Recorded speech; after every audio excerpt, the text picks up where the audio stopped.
पिंपरी चिंचवड शहरातील प्रभाग क्रमांक 8 मधील बालाजीनगर येथे आज राष्ट्रवादी काँग्रेस अजित पवार गट पॅनलच्या प्रचाराला स्थानिक नागरिकांनी उत्स्फूर्त प्रतिसाद दिलाय। परिसरातील पाणी, कचरा, वीज तसेच SRA संदर्भातील प्रलंबित प्रश्नांमुळे नागरिक त्रस्त असताना प्रचारावेळी मोठी गर्दी पाहायला मिळाली। यावेळी नेत्या सीमाताई सावळे यांनी बालाजीनगर गेली 20 वर्ष आपलं घर मानून काम केल्याचं सांगत SRA योजनेत होणारी नागरिकांची फसवणूक सहन केली जाणार नाही असा ठाम इशारा दिलाय।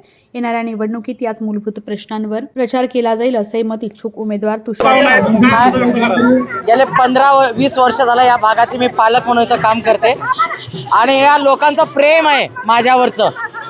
आणि जसं म्हणजे याच इलेक्शनला नाही तर सर्व इलेक्शनला हे असंच असतं। आणि मी नुसतं रॅली करायची म्हटलं, मी घरोघरी भेटी द्यायच्या म्हटलं तर घरातला प्रत्येक माणूस सोबत येतं, त्यामुळे कुणाला भेट द्यावी असा मला प्रश्न पडतो वारंवार। आणि आजही तुम्ही ते बघू शकता, आज आमच्या चौघांच्या विजयावरती शिक्कामोर्तब झालेलं आहे। कारण हे प्रेम तुम्हाला विकत घेता येत नाही, कमवावं लागतं आणि ते मी एवढ्या वर्षात कमवलेलं आहे। आज बालाजीनगरच्या अशा कोणत्या ठळक मुद्द्यावर आपण येणारं इलेक्शन लढणार आहात? असं कोणता मुद्दा राहिलाय का? SRA मध्ये होणारी फसवणूक, आमच्या गोरगरिबांच्या डोक्यावरचं काढून घेण्यात, छत काढून घेण्यात येणारं होणारं त्या ठिकाणचं काय म्हणतात कॉन्स्पिरसी म्हणण्यापेक्षा कटकारस्थान, त्याच्या विरोधातले माझा हा लढा आहे। ती लोक खोटं बोलतात, चुकीचं बोलतात, लोकांना फसवतात आणि म्हणून मी माझा लढा या गरिबांच्या डोक्यावरचं छत जाऊ नये। जर करणार असाल तर जिथं दार आहे तिथं घर तुम्ही द्यायलाच लागणार, ते जर होणार नसेल तर इथं नॉट अलाउड कुठलाही या ठिकाणी विकास येऊ शकणार नाही। माझा प्रमुख मुद्दा आहे। दुसरं असं की आमच्या भागातली जी तरुण पोर आहेत, अनेक 150-200 मुलं या भागातली, आम्ही डॉक्टर, इंजिनियर, तहसीलदार, पोलीस, PSI असे झालेले आहेत।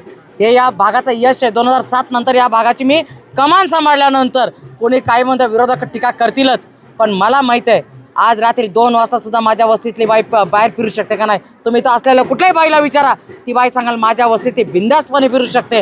हे निर्भयपणे जगता यावं म्हणून जी केलेली धडपड होती ती आज सक्सेस झाली आणि लोकांना हे वातावरण असंच ठेवायचं आहे आणि म्हणून ते आमच्या पाठीशी उभे राहणार आहेत। बालाजीनगर वासियांना काय आवाहन कराल? मी त्यांना सांगणार आहे, कुठलंही कसल्याही आमिषाला बळी पडू नका। मी आहे खंबीर, मी तुमच्या बरोबर होती, आहे आणि राहणार आहे।